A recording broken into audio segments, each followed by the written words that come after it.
The funeral ended just before sunset, but no one noticed the sky turning orange behind the towering maple trees surrounding the Whitmore estate. Guests quietly returned to their luxury cars one by one, offering polite condolences before disappearing through the massive iron gates. Within an hour, the sprawling mansion that had once echoed with elegant parties and family celebrations fell into an almost unbearable silence. Jonathan Whitmore stood alone beneath the marble entrance, staring at the fresh white lilies covering the front steps. At 42 years old, he had become one of the youngest billionaires in the country, the founder of a technology empire worth billions, yet none of it mattered anymore.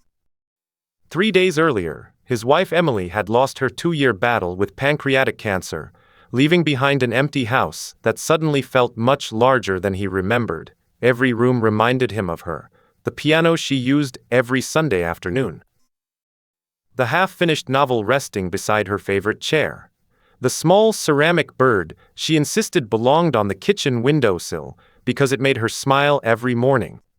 Jonathan had spent years building companies across the world, believing success could solve every problem. Standing inside the mansion without Emily for the first time, he realized there were some losses no amount of money could repair. His executive assistant approached cautiously with a folder filled with estate reports. "Mr. Whitmore, there are several household matters that require your approval." Jonathan accepted the folder without interest. The estate employed more than 20 people, including chefs, drivers, cleaners, security guards, and maintenance staff. Emily had personally managed every employee because she believed a home should feel like a family instead of a business. Jonathan rarely paid attention to any of it. His world had always revolved around boardrooms, investors, and international flights, while Emily quietly kept the mansion alive. He flipped through the reports mechanically until reaching the final page. Landscape maintenance. Annual cost, $180,000. He frowned. Who approved this? The assistant hesitated. Mrs. Whitmore insisted on keeping Mr. Samuel Carter after he retired from full-time landscaping. She said. Jonathan looked up impatiently. She said what? She said the gardens wouldn't be the same without him. Jonathan closed the folder. Emily is gone. His voice sounded colder than he intended. Reduce unnecessary expenses. Let him go. The assistant looked uncomfortable. Sir, Mr. Carter has worked here for 25 years. Jonathan barely reacted. Then 25 years is enough. The next morning, Samuel Carter arrived before sunrise, exactly as he had every weekday for the past quarter century. At 71 years old, his back bent slightly with age, but he still walked slowly through the rose garden carrying the same worn leather gardening bag he had owned for decades. His hands were rough, his boots faded, and his old green jacket had been patched countless times. Every flower bed, every oak tree, every climbing rose on the estate had once passed through those weathered hands. He smiled gently while trimming Emily's favorite white roses, unaware that this would be the last morning he cared for them. Around 8 o'clock, the estate manager approached him with visible hesitation. Sam, Mr. Whitmore would like to see you. Samuel nodded calmly, setting his pruning shears aside before wiping dirt from his hands. Inside the mansion, Jonathan stood beside the enormous dining room window overlooking the gardens. Without turning around, he spoke quietly. I've decided to reorganize the estate. Samuel remained silent. Your position is no longer necessary. The old gardener simply lowered his eyes. There was no anger on his face, no argument, no desperate plea, only a sadness that seemed strangely deeper than losing a job. Jonathan finally turned toward him. Human Resources has prepared a generous severance package. You'll receive 6 months' salary. Samuel smiled politely. Thank you, sir. Jonathan expected questions. Instead, the old man simply reached into his pocket, removed a heavy brass key attached to a faded blue ribbon, and placed it gently on the table. This is the key to the garden shed. Jonathan nodded. Samuel hesitated for only a moment before quietly adding, There's one thing I'd like to ask. Jonathan folded his arms. Go ahead. The old gardener looked toward the gardens outside the window where Emily had spent countless mornings walking among the flowers. When you have time, please open the wooden cabinet inside the shed. Jonathan frowned. Why? Samuel's tired eyes filled with emotion for the first time.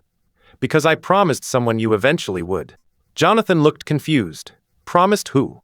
Samuel smiled sadly but never answered. He simply nodded respectfully, picked up his old gardening bag, and slowly walked toward the front door. Jonathan watched through the window as the elderly man crossed the gardens one final time.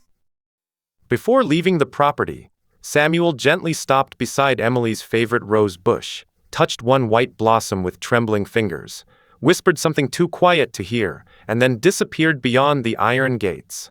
Jonathan assumed he would never see the old gardener again. 3 hours later, while preparing documents inside his home office, he glanced absent-mindedly toward the gardens.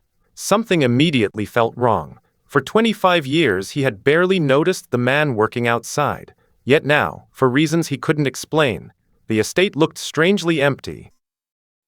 His eyes drifted toward the small weathered garden shed hidden beneath the old maple trees. He remembered Samuel's final request. Please open the wooden cabinet inside the shed. Annoyed by his own curiosity, Jonathan grabbed the brass key from his desk and slowly began walking across the silent gardens, completely unaware that behind one dusty cabinet door waited a handwritten journal that would destroy everything he believed he knew about his wife and about the quiet old gardener he had just fired. Jonathan unlocked the weathered garden shed with the brass key Samuel had left behind and slowly pushed the old wooden door open. The smell of cedar, fresh soil, and machine oil filled the small building, carrying with it a strange sense of familiarity he couldn't explain. Sunlight slipped through narrow cracks in the walls, illuminating neatly organized shelves lined with gardening tools that looked decades old, but had been polished with remarkable care. Every rake hung perfectly straight. Every shovel rested exactly where it belonged. Even the old watering cans shined as though someone had cleaned them that very morning. Jonathan frowned. Samuel had treated this tiny shed with more attention than most people gave an entire house.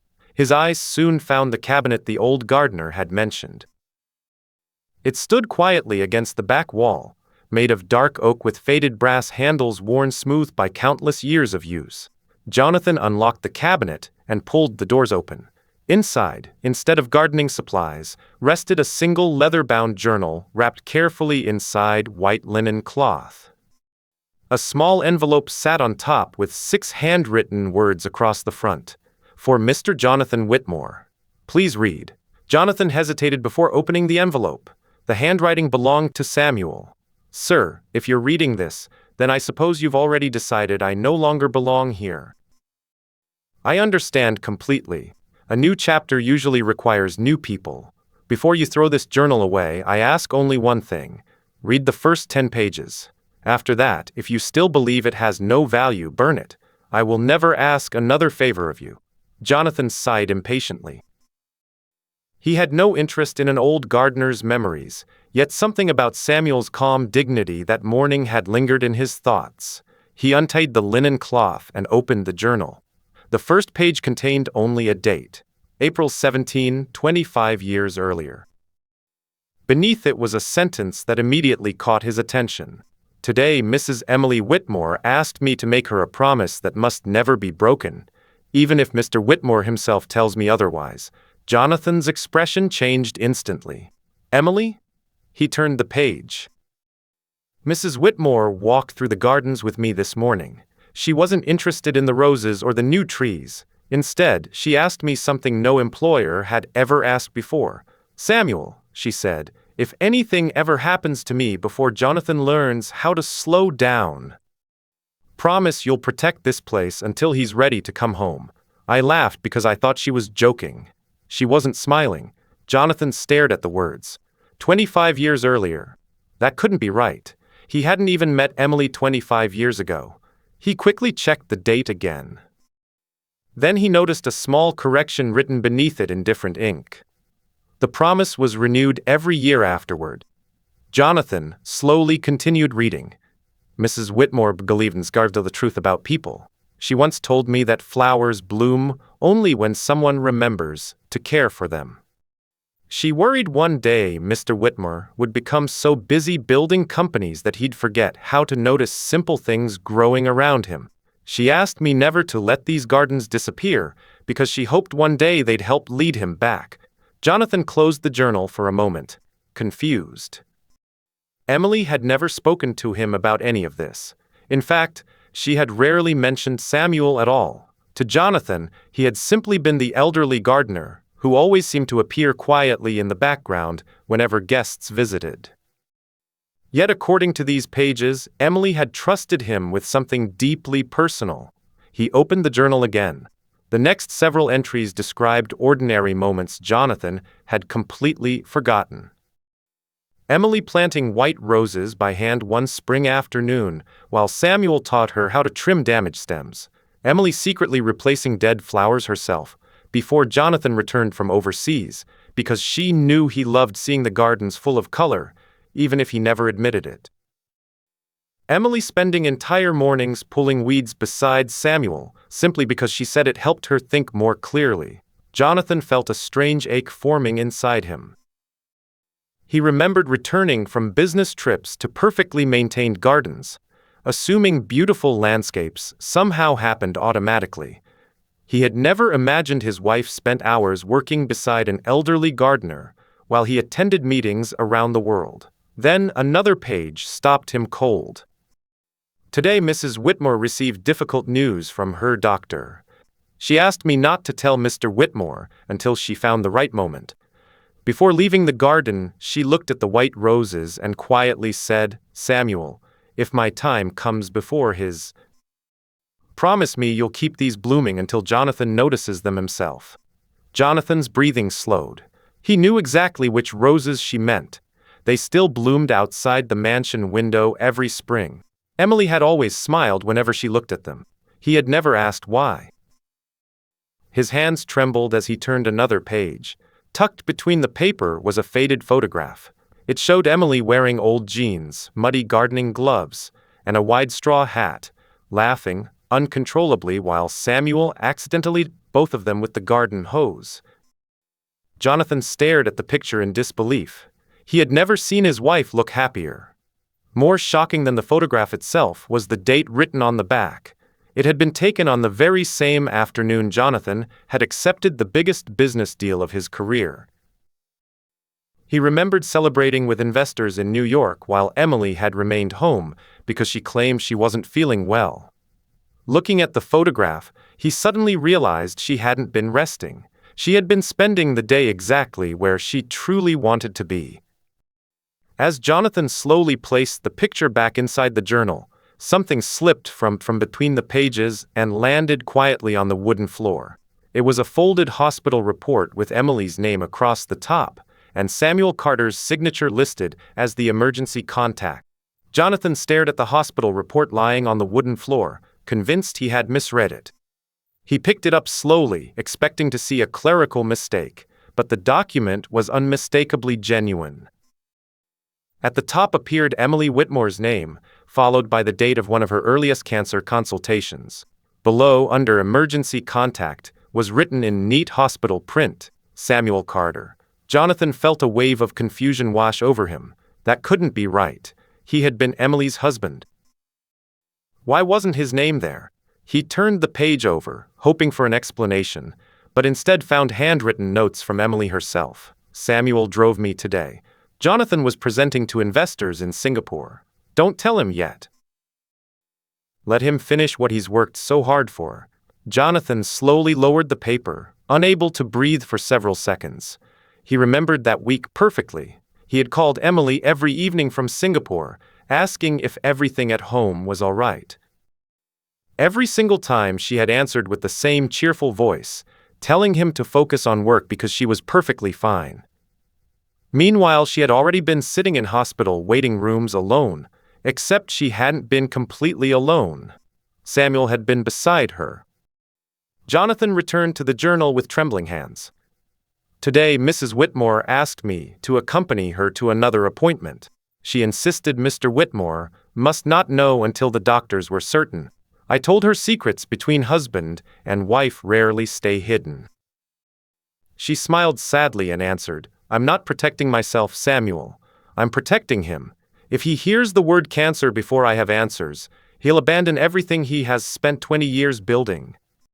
And if it turns out to be nothing serious, I'll have stolen his peace for nothing. Jonathan closed his eyes. Emily knew him better than anyone. She knew he would have canceled meetings, ignored shareholders, and flown home immediately. She had chosen to carry the uncertainty alone rather than watch him suffer beside her. The realization left him feeling both grateful and heartbroken. He continued reading. The journal described appointment after appointment, chemotherapy sessions, difficult mornings, and long afternoons when Samuel quietly sat beside Emily reading gardening magazines, while treatments slowly drained the strength from her body.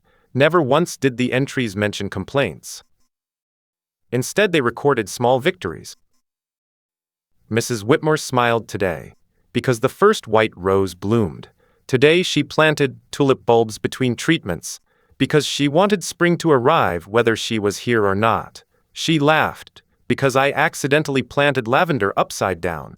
Jonathan found himself smiling through tears. That sounded exactly like Emily. Even during illness, she somehow found reasons to laugh. Then he reached an entry that changed everything. Mr. Whitmore returned from London tonight. Mrs. Whitmore spent nearly an hour applying makeup before dinner, so he wouldn't notice how pale she had become. After he left for another conference call, she cried alone in the greenhouse for 20 minutes. She asked me not to tell anyone. Jonathan's hands began shaking violently. He remembered that evening. He had complimented Emily on how beautiful she looked before disappearing into his office for an emergency video conference that lasted almost 4 hours. He had believed she simply wanted a quiet night. In reality, she had been fighting to hide the effects of chemotherapy, so he wouldn't worry. He kept reading, desperate now to understand how much of her life he had unknowingly missed. Another photograph slipped from between the pages. Emily stood smiling beside Samuel in the greenhouse holding a tiny oak sapling. On the back she had written, "Plant this after I'm gone." Jonathan will need something to watch grow. Tears rolled freely down Jonathan's face. He looked through the shed window toward the far end of the estate. There, beyond the greenhouse, stood a young oak tree he had barely noticed since Emily's funeral. He had assumed the landscaping company planted it after her death. Now he realized Emily herself had chosen it months earlier. The next journal entry was dated only 6 weeks before Emily passed away. Mrs. Whitmore made me promise one final thing today. She knows Mr. Whitmore will probably fire me after she's gone, because he'll think I'm just another employee she kept out of kindness. I told her that didn't matter. She smiled and said, "It matters to me because if Jonathan sends you away too quickly, he'll never discover why I asked you to stay." Jonathan slowly looked around the shed, the cabinet, the journal, the hidden photographs. None of it had been an accident. Emily had planned every detail, hoping that if Samuel was ever dismissed, curiosity would eventually lead Jonathan here. She had trusted the old gardener to keep her final promise alive, even knowing it might take years.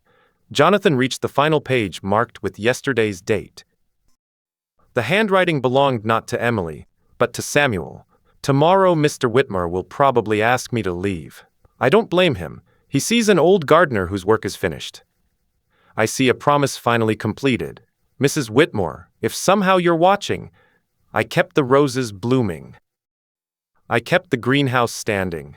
I kept your oak tree alive. Most importantly, I left the journal where you told me to, hoping one day Jonathan would finally understand that I never worked for this estate. I worked for your promise." Jonathan slowly closed the journal, overwhelmed by guilt. Only hours earlier, he had dismissed Samuel with barely a thank you. Now he realized the old man hadn't simply cared for flowers over the past 25 years. He had quietly protected the final wishes of the woman Jonathan loved most. Jonathan grabbed his car keys and rushed out of the shed. There was only one thought in his mind. He had to find Samuel Carter before it was too late. Jonathan drove faster than he had in years, the leather journal resting on the passenger seat beside him. Every traffic light felt unbearably slow. Every passing minute another reminder that he had sent away the one man who had remained faithfully beside Emily, when he himself had been halfway around the world chasing contracts and acquisitions. He replayed their conversation from that morning over and over in his mind. Samuel had never argued, never defended himself, never even mentioned Emily's name. He had simply handed over the key to the shed, knowing the truth would eventually reveal itself. Jonathan suddenly realized the old gardener had protected Emily's promise until his very last moment on the estate. Even after being dismissed, he refused to speak for himself. He wanted Emily's own words to tell the story instead.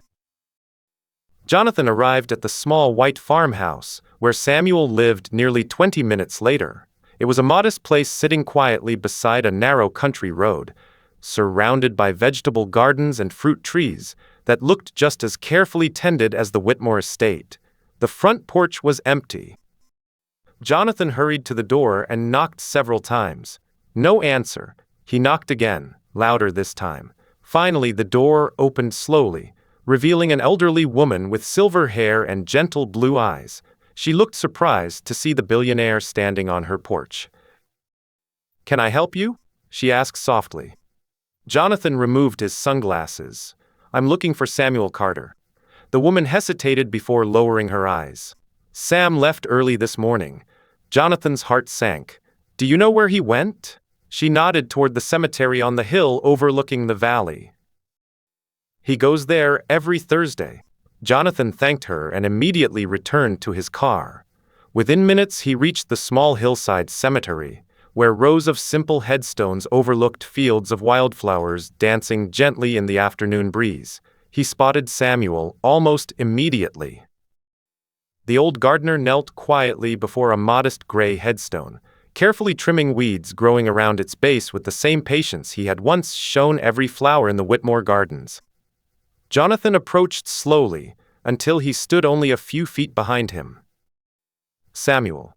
The old man turned, clearly surprised. For a long moment neither of them spoke. Finally Samuel smiled politely. "Good afternoon, Mr. Whitmore." Jonathan struggled to find the right words. Everything he had rehearsed during the drive suddenly felt meaningless. "I read the journal." Samuel simply nodded. "I thought you might." Jonathan lowered his eyes. "Why didn't you tell me?" Samuel gently placed the small gardening scissors beside the headstone before standing up. "Because it wasn't my story to tell." Jonathan looked toward the grave. The inscription read, "Margaret Carter, beloved wife, loving mother, forever in bloom." Fresh white daisies rested beside the stone. Samuel noticed Jonathan reading the inscription and smiled faintly. "My wife loved flowers almost as much as Emily did." Jonathan looked back at him. "Emily trusted you with everything." Samuel shook his head. "No, sir." He smiled kindly. "She trusted you. I was only keeping her promise safe until you were ready to hear it." Jonathan felt his throat tighten. "I fired you without knowing any of this." Samuel looked across the peaceful valley before answering. "You fired an old gardener. You didn't fire a friend." Jonathan stared at him in silence. Samuel continued softly. "Mrs. Whitmore always believed grief makes people forget who they really are for a little while. She told me not to judge you by your first decision after losing her." Jonathan covered his face with one hand. "She knew I'd do it." Samuel nodded. "She knew you'd be hurting." A long silence settled between them. Birds sang somewhere beyond the rows of trees while a warm breeze carried the scent of fresh grass across the hill.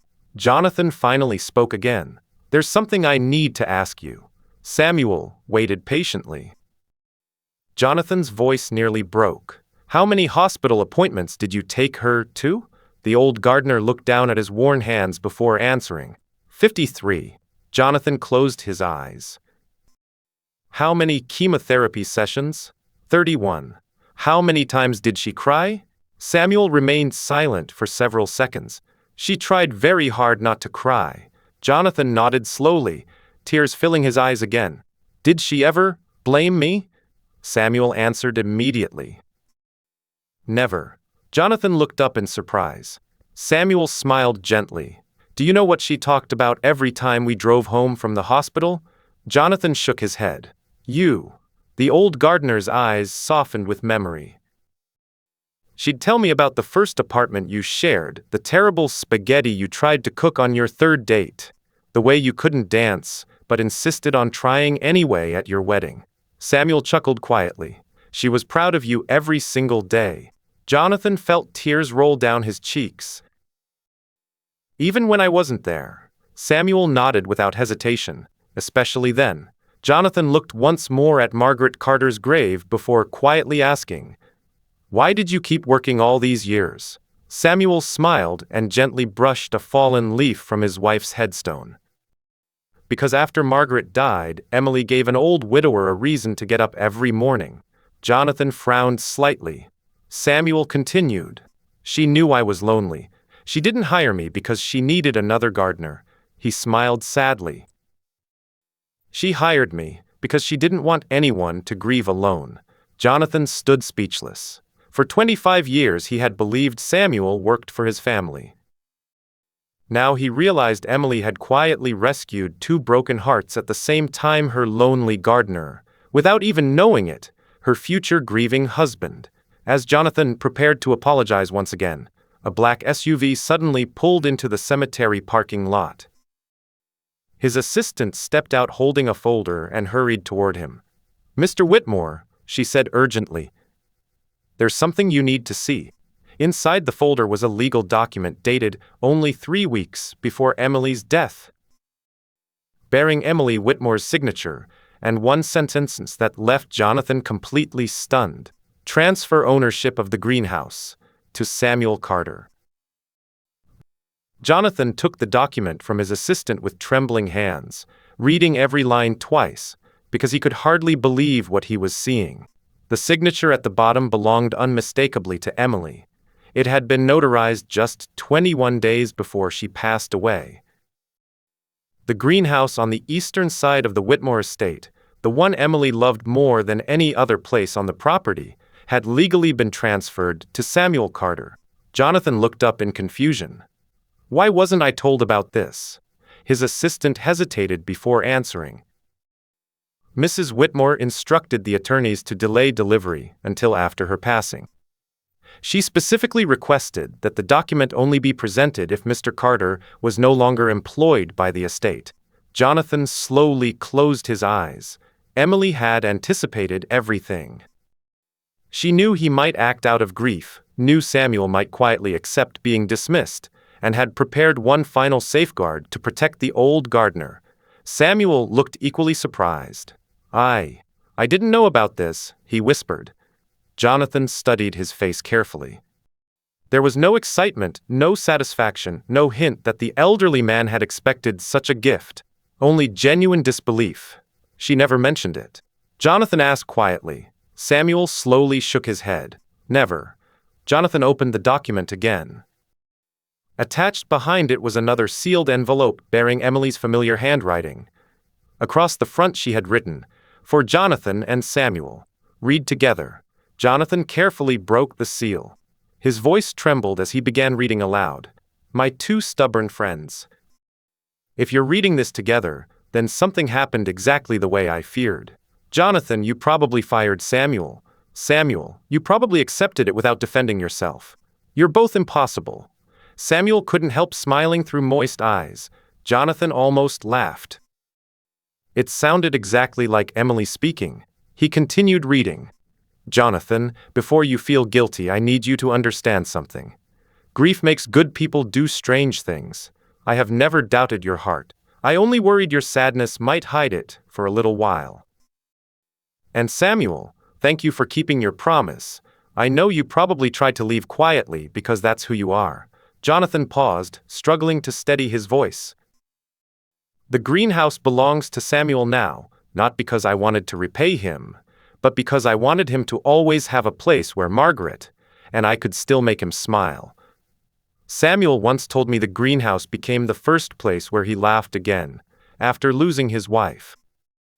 That building isn't glass and wood anymore, it's hope. Samuel lowered his head, unable to stop the tears slipping down his weathered face.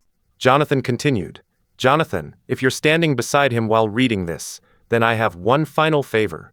Don't offer Samuel another job. Offer him a seat at your table. For 25 years he was never just our gardener, he was our family. The letter ended with a single handwritten sentence beneath her signature. Take care of each other now. I can't do it anymore.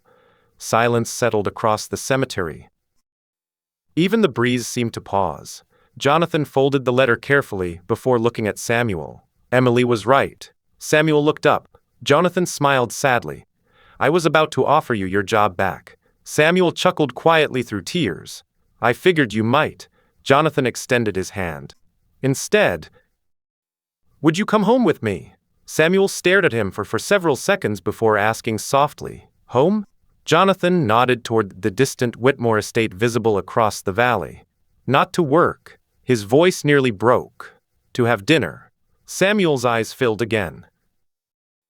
It's been a long time since someone invited me somewhere without asking me to bring my tools. Jonathan smiled. Then leave them behind today. That evening, for the first time since Emily's funeral, lights glowed warmly throughout the Whitmore mansion.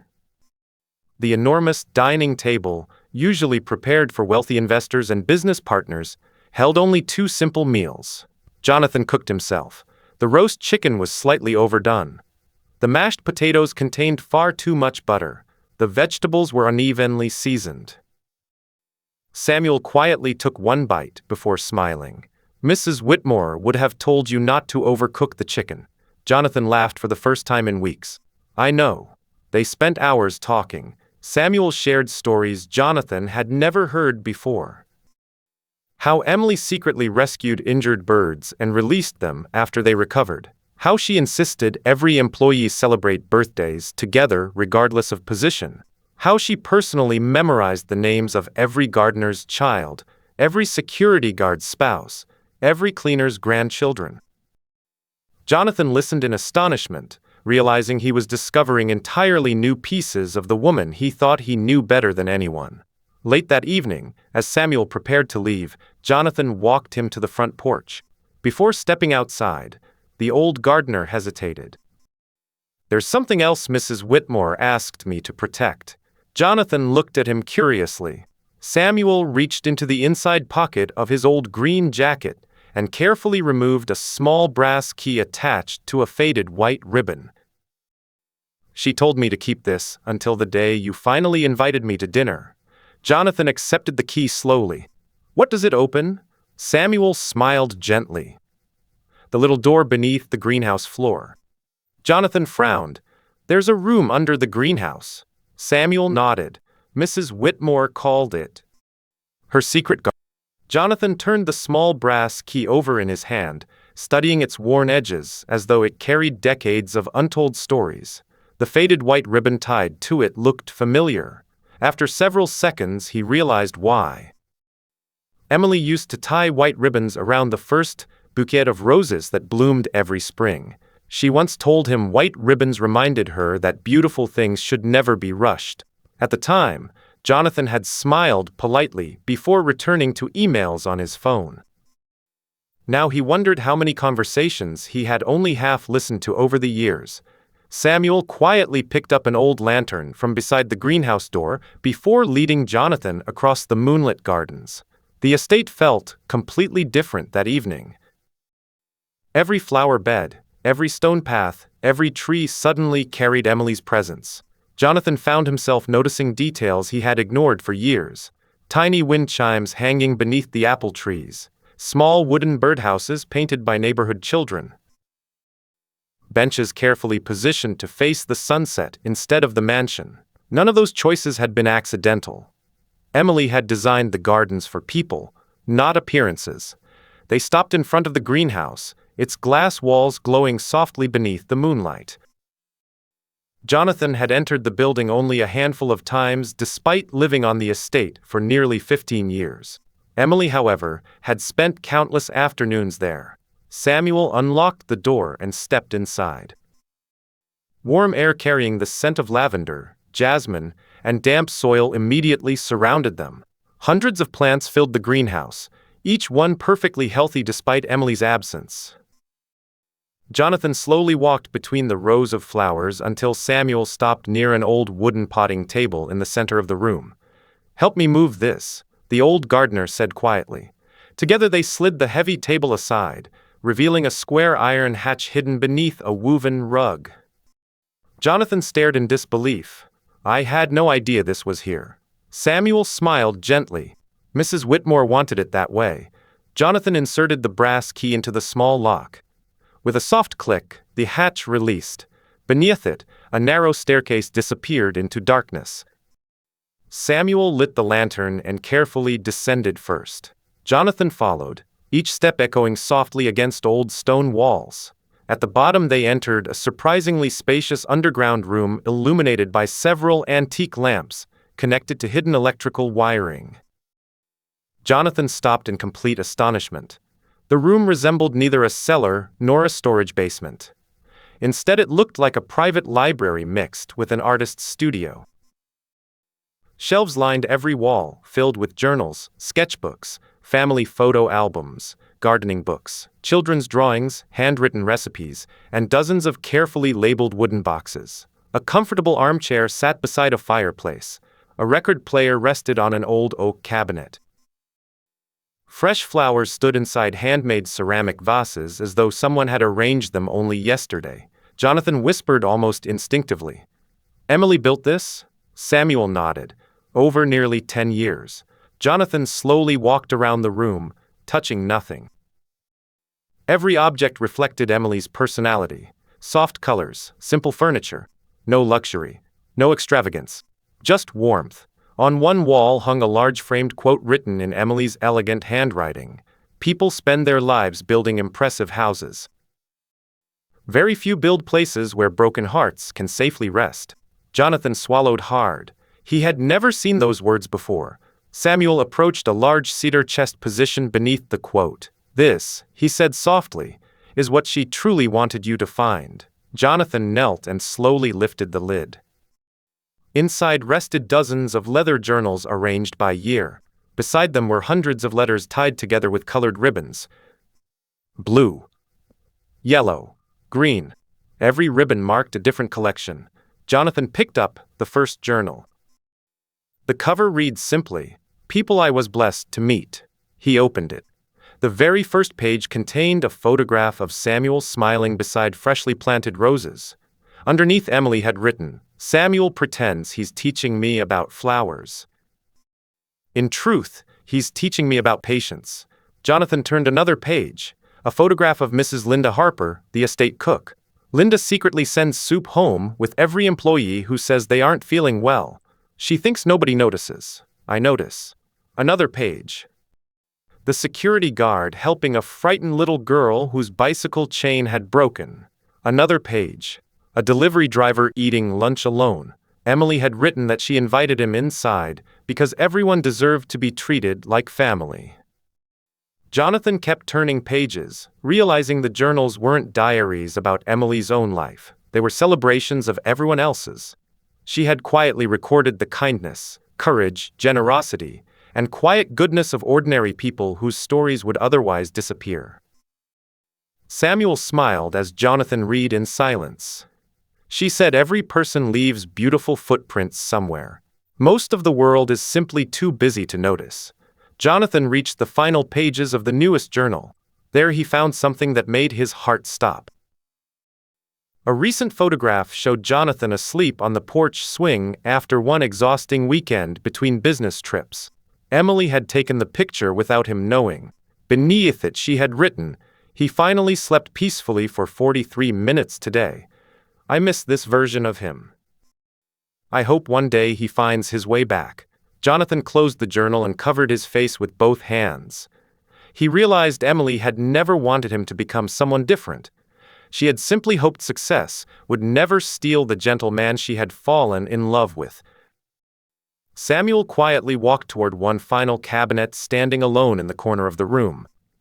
He opened it carefully and removed a sealed envelope with Jonathan's name written across the front. Unlike every previous letter, this one bore a short handwritten note underneath. Open only after you've discovered what truly mattered to me. Jonathan looked at Samuel. What's inside? The old gardener smiled softly. The answer to the question Mrs. Whitmore prayed you'd eventually ask yourself.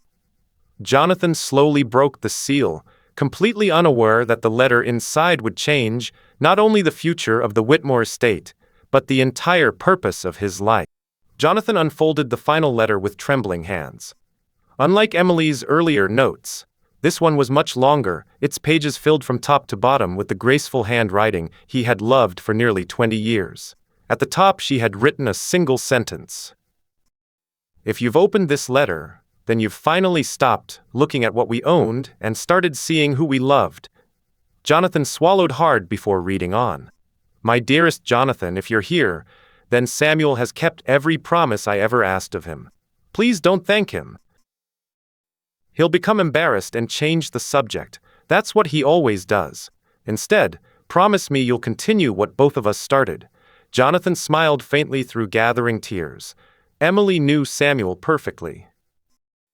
He glanced toward the old gardener, who simply looked down at the floor with an awkward smile, exactly as she had predicted. Jonathan returned to the letter. I need to tell you something I never found the courage to say while I was alive. The Whitmore estate was never my dream. You were. When we first moved here, I didn't fall in love with the mansion. I fell in love with the possibility that one day this place could become someone's safe place. A little girl escaping an unhappy home. An elderly neighbor who hadn't shared dinner with anyone in months. A veteran who no longer believed anyone remembered him. A teenager afraid to admit they had made mistakes. I wanted every person who entered these gardens to leave believing kindness still existed. Jonathan slowly lowered the paper, remembering countless weekends when he had flown overseas, while Emily stayed behind, insisting she preferred quiet afternoons at home. He had assumed she simply enjoyed gardening. He now realized she had been quietly building something far greater than beautiful flower beds. He continued reading. Do you remember asking me years ago why I planted so many benches throughout the gardens instead of more fountains? You laughed because I chose old wooden benches over expensive sculptures. I never answered honestly. Benches invite conversations. Statues only invite photographs. Jonathan let out a broken laugh. He remembered that discussion vividly. At the time he had argued that elegant marble fountains would increase the estate's value. Emily had smiled, kissed his forehead, and quietly ordered more benches instead. She had never tried to win the argument. She simply trusted that one day he would understand. The next paragraph stole his breath. Every Thursday afternoon for the past 11 years, Samuel and I welcomed people into the greenhouse after you left for work. Some came because they had lost someone they loved. Some came because they had nowhere else to go. Others simply needed someone willing to listen without judging them. We never advertised it. We never called it charity. We simply made tea, watered flowers, and let lonely people discover they weren't alone anymore. Jonathan looked around the underground room in complete disbelief. People came here? He whispered. Samuel nodded quietly. Almost every week.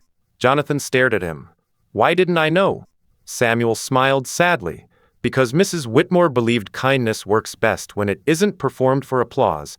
Jonathan closed his eyes. For more than a decade, while he built companies across continents, Emily had quietly transformed a corner of his estate into a refuge for strangers. Not once had she mentioned it in interviews, social events, or family dinners. She had simply continued showing up every Thursday. He opened the letter again. Jonathan, there is one final truth you deserve to know. During my treatments, I wasn't afraid of dying. I was afraid this room would disappear after I was gone. Not because of the walls or the flowers, but because lonely people would lose one more place where someone remembered their name. Tears rolled freely down Jonathan's face. If you choose to sell this estate one day, I won't be disappointed. Houses can be replaced. Land can be sold. But before you sign anything, ask yourself one question. If this place disappears tomorrow, where will all the people who quietly found hope here go next? Jonathan could no longer continue reading aloud. His vision blurred completely. Samuel gently placed a weathered hand on his shoulder but said nothing. After several moments, Jonathan steadied himself and read the final page. You once told me your greatest dream was to build something that would outlive both of us. I smiled because you thought you were talking about your company. I was thinking about this room. Companies change owners. Buildings change hands. But kindness has a strange habit of surviving inside the people who receive it. Promise me you won't preserve this place as a museum. Let it keep living.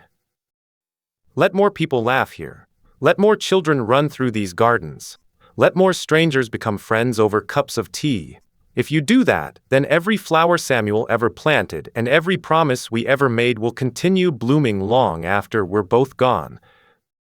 And when you finally sit on one of those old wooden benches without checking your phone every 5 minutes, smile for me. Because that will be the day I know you've truly come home. Forever yours, Emily. The room fell completely silent. Jonathan folded the letter against his chest and looked slowly around the hidden sanctuary Emily had built in secret. Every journal, every photograph, every bench above the greenhouse, every flower in the gardens suddenly carried a meaning he had never seen before. After several minutes, he looked at Samuel with quiet determination. Emily didn't leave me in a state. Samuel waited patiently. Jonathan smiled through tears. She left me a responsibility. Before Samuel could answer, Jonathan's phone vibrated sharply inside his jacket. It was the chairman of his company calling with an urgent message. Their board had unanimously approved a proposal to sell the Whitmore estate to an international luxury resort developer for nearly $80 million, a deal scheduled to be announced publicly the very next morning, unless Jonathan personally stopped it. Jonathan stared at the phone screen as though it belonged to someone else. $80 million. The chairman's message was brief but direct. An international luxury hospitality group had increased its original offer by nearly $20 million after discovering the Whitmore estate overlooked one of the most desirable lakes in the state.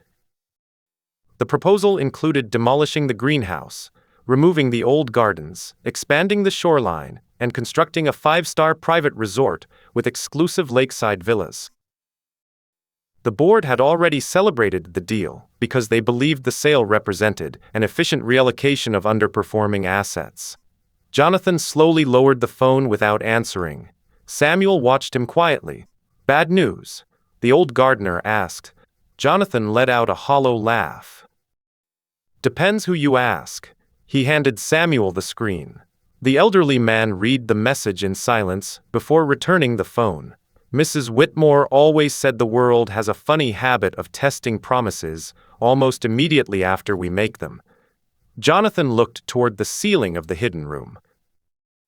Just minutes earlier, he had promised himself Emily's work would continue. Now that promise had been placed against $80 million and the unanimous approval of his own board of directors. He knew exactly how the meeting would unfold. Investors would argue that the estate generated no financial return. Lawyers would point out that the land had appreciated enormously. Analysts would praise the decision as visionary. Every spreadsheet would prove selling the property was the smartest business move. Yet none of those spreadsheets contained a single column measuring what Emily had quietly built inside these gardens. Jonathan finally pressed the call button. The chairman answered immediately. Jonathan, congratulations.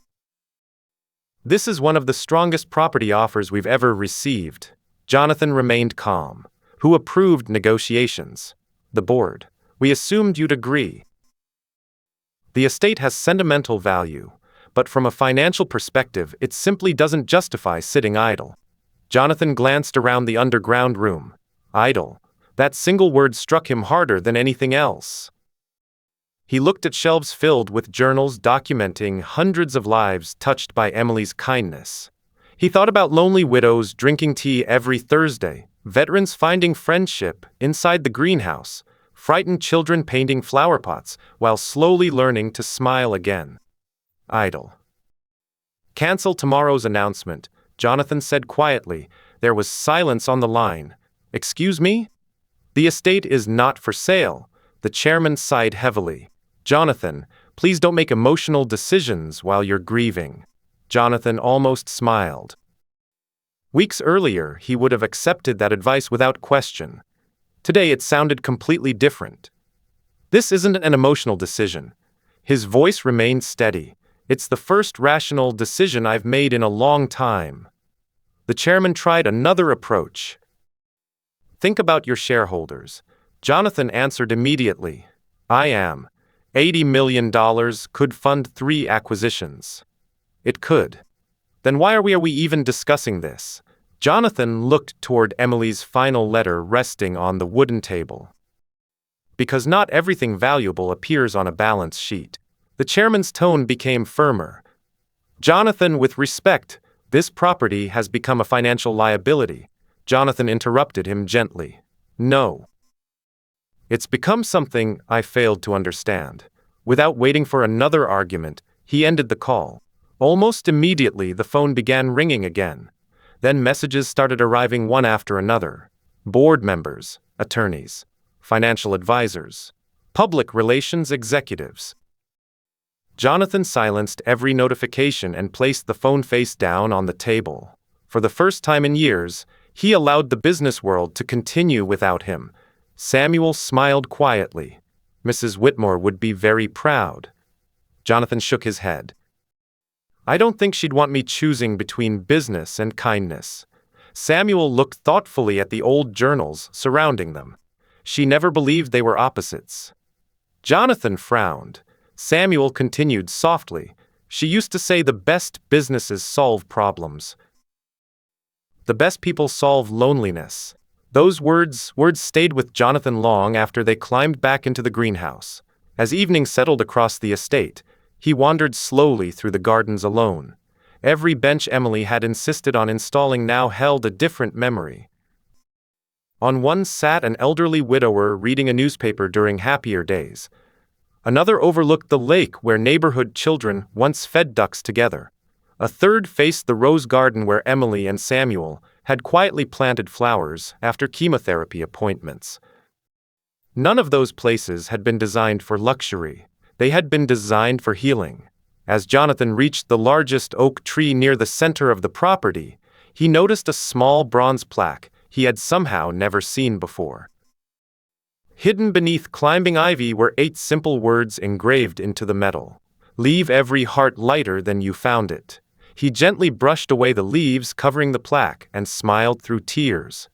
That sentence described Emily more perfectly than any obituary ever could.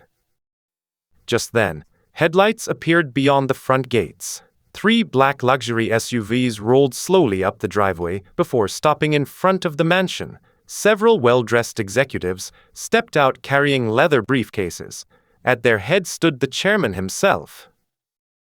He looked directly toward Jonathan across the gardens before calling out firmly, "If you're refusing to sell the estate, then the board insists we discuss something else tonight."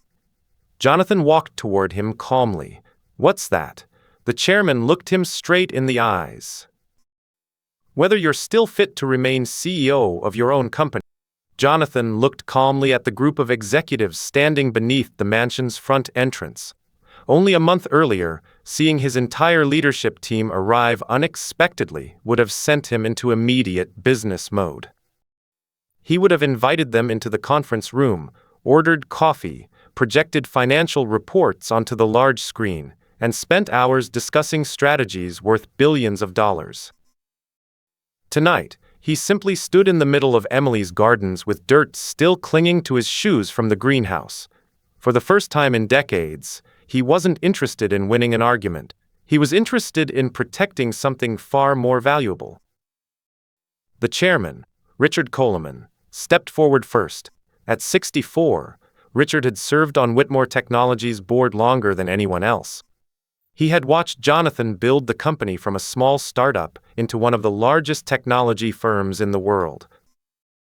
His expression carried genuine concern rather than anger. "Jonathan," he began carefully, "we're not here to fight with you." Jonathan nodded politely. "Then why are you here?" Richard glanced toward the mansion before answering. "Because today you've rejected an $80 million acquisition without consulting the board, ignored legal advisors, canceled 3 investor meetings, and stopped responding to your executive team." He paused briefly. "People are worried." Jonathan smiled faintly. "About the company?" Richard hesitated. "About you." The other executives remained silent. Several of them had attended Emily's funeral only days earlier. They understood grief could cloud judgment. Jonathan slowly walked toward the old wooden bench overlooking the lake and sat down. "Come with me," he said quietly. The executives exchanged confused glances, but eventually followed him into the gardens. None of them had ever explored this part of the estate before. They knew the mansion well. They had attended countless business dinners inside its formal dining room. Yet not one of them had ever walked among the flower paths Emily loved so deeply. Jonathan led them past the white roses, through the greenhouse, and finally down the hidden staircase beneath the potting table. One by one, the executives entered the underground room. Their conversations stopped immediately. Richard slowly removed his glasses, staring at the walls covered with journals, photographs, children's drawings, handwritten recipes, and hundreds of carefully preserved letters. "What is this place?" he whispered. Jonathan answered softly. "My wife's real life." He handed Richard Emily's final letter. While the chairman silently read, Jonathan invited the remaining executives to look around the room themselves. One paused before a shelf filled with thank you cards written by local children. Another discovered dozens of photographs showing Emily serving meals to elderly neighbors inside the greenhouse every Thursday. The company's chief financial officer opened one journal documenting scholarship payments Emily had quietly funded for students whose families couldn't afford college. Every page revealed another act of kindness no one outside Willow Creek had ever known. Nearly 30 minutes passed without anyone discussing money. Finally, Richard closed the letter very carefully and looked at Jonathan with moist eyes. "She built all this?" Jonathan nodded. "Without publicity, without donations, without asking anyone for recognition." Richard slowly sat down in the nearest chair. "I had no idea." Jonathan looked around the room. "Neither did I." Silence settled over everyone. The billionaire CEO who had negotiated billion-dollar mergers now found himself speaking more honestly than he ever had during a board meeting. "For 20 years, Jonathan said quietly, I believed success meant building the biggest company I possibly could. Emily spent those same 20 years building the kind of place where complete strangers could walk in carrying broken hearts and leave believing life was worth living again." He paused before continuing. "Tell me honestly." He looked directly at each executive. "Which one of us was actually more successful?" No one answered. Richard slowly stood and walked toward a wall covered with photographs of veterans, widows, single mothers, neighborhood children, and elderly couples smiling inside the greenhouse. "You know," he said quietly, "my wife volunteered at a homeless shelter for almost 15 years. Jonathan looked at him. Richard smiled sadly. "I missed almost every Saturday because I was sitting in board meetings." Another executive spoke for the first time. "My father died while I was negotiating a merger in Tokyo." His voice cracked slightly. "I kept telling myself I'd spend more time with him after the deal closed." A third executive quietly admitted he hadn't taken a vacation with his children in 6 years. Suddenly, the hidden room no longer felt like a secret garden. It felt like a mirror reflecting lives everyone thought were successful but secretly regretted. Samuel, who had remained quietly near the doorway, finally spoke. "Mrs. Whitmore always believed flowers teach one important lesson." Every executive turned toward him. Samuel smiled gently. "If you spend every day chasing tomorrow, eventually you forget to notice what's already blooming today." No one spoke for several moments. Then Richard looked back at Jonathan. Earlier tonight we came here prepared to ask whether you were still capable of leading this company. He smiled faintly. Now I think we should be asking a different question. Jonathan raised an eyebrow. Richard folded Emily's letter carefully and handed it back. How do we build a company that deserves a leader who's finally learned what really matters? Jonathan stared at him in surprise. Before he could answer, Samuel quietly walked to one final cabinet hidden in the corner of the room. He opened the drawer and removed a sealed blue envelope Jonathan had never seen before. Across the front, in Emily's unmistakable handwriting, were the words, "Open only when you're finally ready to change the future." Jonathan accepted the blue envelope with both hands, almost afraid to break the seal. Emily's handwriting looked steadier than it had in her final months, suggesting she had written this long before her illness became overwhelming. Around him, the members of the board stood in respectful silence. No one interrupted. No one checked a phone. Even Richard, a man who had built his reputation on efficiency and deadlines, seemed to understand that some moments deserved patience. Jonathan carefully unfolded the first page. At the top, Emily had written only one sentence. If you're reading this, then you finally understand that success is measured by the number of lives made lighter because you existed. Jonathan smiled sadly. That single sentence felt like the conclusion to every journal she had ever written. He continued reading aloud. My dearest Jonathan, I know this room is probably filled with more people than just you. If that's true, then welcome. Thank you for caring enough to keep listening. I hope none of you feel guilty while reading this. Regret is heavy enough without adding shame to it. Instead, I hope you feel something much more useful. Hope. Jonathan glanced around the room. Every executive remained completely focused on Emily's words. Many years ago, Jonathan asked me what legacy I wanted to leave behind. I laughed because I didn't have an impressive answer. I didn't want my name on a hospital wing. I didn't want statues, awards, or newspaper headlines. I simply wanted more people to go home believing kindness was still possible. That's all. Richard quietly removed his glasses again, wiping his eyes without saying a word. Jonathan continued. If you're standing in this room today, then perhaps you've spent part of your life chasing achievements the way Jonathan once did. Please don't misunderstand me. Building companies matters. Creating jobs matters. Innovation matters. But if success requires sacrificing every relationship that once made success meaningful, then eventually victory begins to feel strangely lonely. Jonathan's voice grew softer with every paragraph. One afternoon, Samuel asked me why I always planted trees instead of expensive sculptures. I told him something I've never written anywhere else. Trees never grow for themselves. They spend their entire lives creating shade they may never personally enjoy. I think people should try to live the same way. The room became completely silent. Jonathan looked toward the executives surrounding him. Several stared quietly at the floor. Others looked toward the photographs covering the walls. Emily's words seemed to reach every person differently, yet all of them felt the same quiet truth settling into their hearts. Jonathan turned to the final page, which brings me to my last request. Jonathan, I don't want you to preserve this place exactly as it is. I want you to let it become something even greater. Open these gardens every weekend. Let children learn to plant flowers here. Let veterans gather here for coffee. Let grieving families discover they don't have to grieve alone. Let lonely people remember what laughter sounds like. If your company truly becomes one of the greatest businesses in America, let it also become one of the kindest. Don't separate success from compassion. Teach people they can belong together. Jonathan paused, struggling to steady his breathing before reading the final paragraph.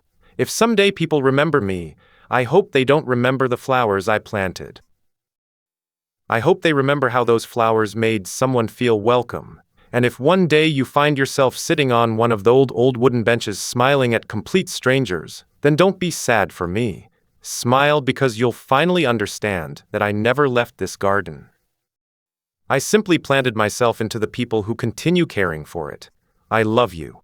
Always. Emily. Jonathan slowly lowered the letter. Tears filled nearly every pair of eyes in the room. Even Samuel quietly looked toward the ceiling, blinking several times before smiling to himself. No one spoke for nearly a full minute. Finally, Richard stepped forward. Jonathan, he said softly, the board meeting is over. Jonathan looked at him. Richard smiled warmly.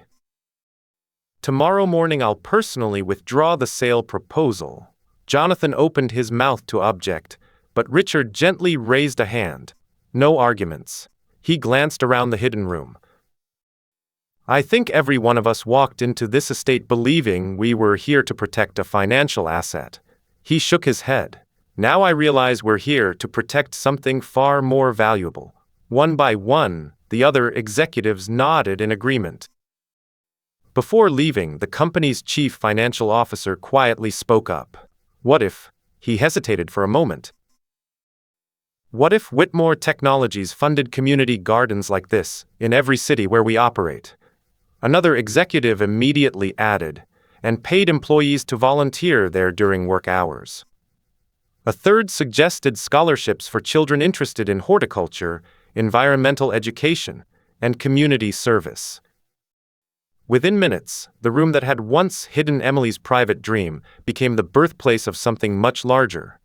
Jonathan listened in silence, realizing none of those ideas had come from expensive consultants or strategic planning sessions. They had come from one ordinary woman who believed flowers could heal hearts. Several months later, the Whitmore Gardens Community Foundation officially opened its gates. Every Saturday, children filled the paths with laughter while retired gardeners taught them how to plant seeds. Veterans gathered beneath the oak trees sharing stories over coffee. Elderly neighbors who once spent weekends alone now organized community dinners inside the restored greenhouse. The hidden room beneath it remained exactly as Emily left it, not as a museum, but as a quiet reading room where anyone carrying grief could sit, read her journals, and discover they were not alone. Samuel never returned as an employee. Instead, a small wooden sign near the greenhouse simply read, Samuel Carter, keeper of the garden. He smiled every time he walked past it because Emily had once told him the greatest titles were the ones earned without asking. One spring evening, exactly 1 year after Emily's funeral, Jonathan sat alone on the old wooden bench overlooking the white roses. He watched children chasing butterflies across the lawn, while strangers laughed together beneath the flowering trees. His phone rested quietly beside him, untouched. There were no meetings left to attend that day, no investors waiting for answers, only the gentle sound of life continuing exactly as Emily had dreamed it would. As the sun slowly disappeared beyond the lake, Jonathan looked toward the greenhouse where Samuel was patiently teaching a little girl how to plant her very first rose.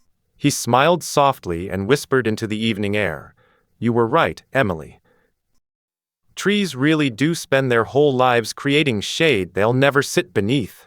A warm breeze carried the scent of blooming roses across the garden, and for the first time in a very long time, the Whitmore estate no longer felt like a mansion that had lost its heart.